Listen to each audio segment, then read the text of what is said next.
Arestado isang 40 anyos na babae sa sinagawang bypass operation sa Barangay Western Bicutan, Taguig City nitong madaling araw ng Sabado. Kinilala ni Police Captain Kenny Kayad, Hepe ng Station Drug Enforcement Unit, ang suspect na si alias Evelyn. Walang trabaho at residente ng nasabing barangay. Nasamsam mula sa kanya ang tinatayang 17.4 grams ng hinalang shabu na nagkakalaga ng higit kumulang 118,000 pesos, 320 pesos at isang 500 pesos mark money. Kasalukuyang nasa kustodya ng pulisya suspect habang nakasuhan ng paglabag sa RA 9165 o Comprehensive Dangerous Drugs. Ikaw ay na-arrest namin sa salang paglabag sa RA 9165, Section 5 and 11. Ikaw ay may karapatang manahimik, magsawalang kibo. Ano man yung sasabihin ay maaaring gamitin pabor o laban sa iyo sa anumang hukuman dito sa Pilipinas. Ikaw ay may karapatang gumawa ng iyong sariling tagapagtanggol na iyong sariling pili. At kung wala kang kakayahan, ang gobyerno ang magala ng isa para sa iyo. May karapatan ka rin gumawa ng sarili mong doktor upang ikaw isuriin. At kung wala ka rin kakayahan, ang gobyerno ang bibili sa iyo. Naunawaan mo ba ang iyong karapatan? Isa pa ang babae ang inaresto sa sinagawang bypass operation sa Barangay Rizal, Taguig City. Kinilala ni Police Captain Kayad, Hepe ng Station Drug Enforcement Unit, ang suspect na si alias Ranalyn, 28 anyos, walang trabaho at residente ng nasabing barangay. Nasamsam mula sa kanya ang tinatayang 37.2 grams ng hininalang shabu na nagkakalaga ng humigit kumulang 252,960 pesos at isang 500 pesos mark money. Kasalukuyang nasa kustodya ng pulisya ang suspect habang nakasuhan na ng paglabag sa RA 9165 o Comprehensive Dangerous Drugs. Naresto ka namin sa violation of Section 5 and 11, pagbibenta at pag-iingat ng ipinagbabawal na droga. Ikaw ay may karapatang manahimik. Lahat ng iyong sasabihin ay naglaban o pabor sa iyo sa lahat ng hukuman ng Pilipinas. Ikaw ay may karapatang pumili ng iyong sariling attorney. Kung wala ang kakayahan na pumili ng iyong sariling tagapagtanggol, ay bibigyan ka ng gobyerno ng isa. Ikaw ay may kakayahan magpasuri sa iyong sariling doktor. Kung wala kang kakayahang magpasuri sa iyong sariling doktor, bibigyan ka ng gobyerno ng isa. Naintindihan mo pa ang mga karapatan mo. Nasa bata isang construction worker sa Barangay Sembo, Taguig ang nagkakalagang mahigit 100,000 pisong halaga ng hininalang shabu matapos isagawa ang isang bypass operation.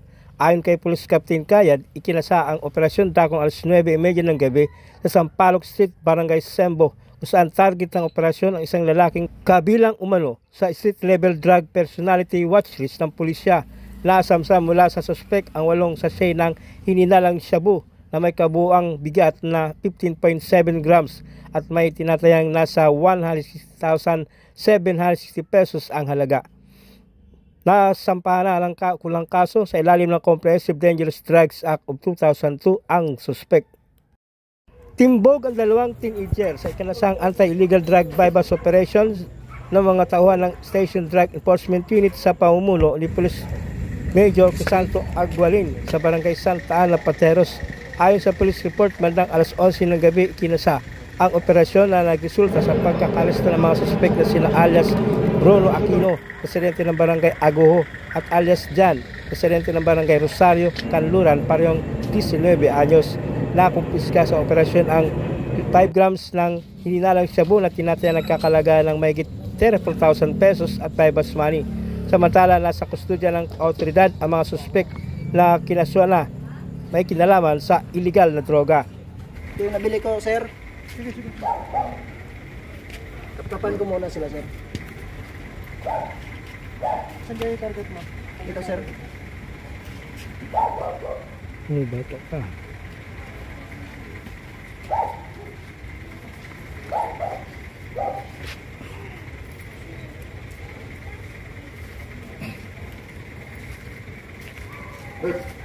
Yung may bas money, sir. Ito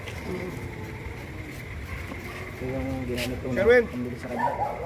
Sherwin! Pwede mo nga yung gamit doon. Gamit.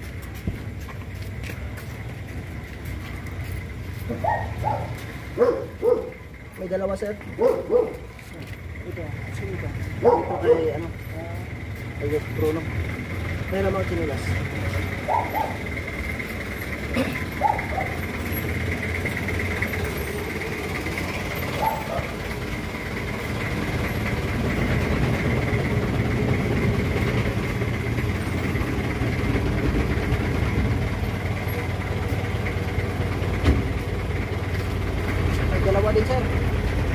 Kailangan mo chinos mo, kuya.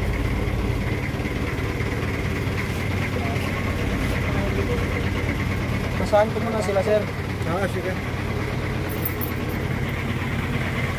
Kayo ay inaresto ko sa pag dadala ng illegal na droga. O yung 165, kayo ay may karapatang manahimik kung magsawalang tubo. Ano man ang iyong sasabihin, ay maaaring gamitin laban o pabor dito sa hukuman sa ating Pilipinas. Kayo ay may karapatang kumuha ng sarili ng doktor. Para kayo ay pisikal na ipasuri. Kung wala kayong kakayahan, bibigyan kayo ng isa ng ating gobyerno. Kayo rin ay may karapatang kumuha ng sarili ng abogado para kayo ay ipagtanggol. Kung wala kayong kakayahan, ang gobyerno magbigay sa inyo ng isa. Naintindihan niyo ang inyong mga karapatan? Naintindihan mo? Kalabaw ang dalawang lalaki matapos mahulihan ng illegal na droga sa barangay Santa Ana, Pateros. Kinilala ni Police Major Aguilin, hepe ng Station Drug Enforcement Unit, ang mga suspek na sina alias Mark, 40 anyos at alias Kevin, 35 anyos, parehong residente ng nasabing barangay. Ayon sa Pateros Police, nagsasagawa kanilang mga kawani ng bypass operation sa barangay Santa Ana na nagresulta sa kanilang pagkakaaresto. Nakuha sa kanilang pag-iingat ang 8 heat-sealed transparent plastic sachet ng hininalang shabu na tumimblang ng 5 gramo at nagkakalaga ng 34,000 pesos. Kinasuhan na ang dalawang naaresto sa paglabag sa Republic Act 9165 o Comprehensive Dangerous Drugs. Ito pala yung nabili ko kanina. Ito yung inabot. Tayo muna kayo. Tayo kayo. Kapan ko lang dito. Kap-kapan ko.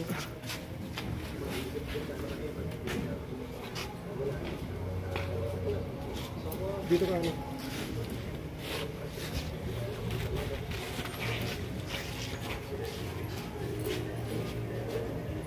Okay. Ano? Yung video mo. Video, dito.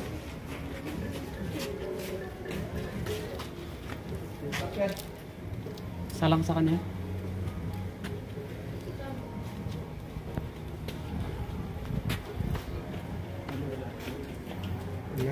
Sige, Basta ko kayo ng inyong karapatan, makinig kayo.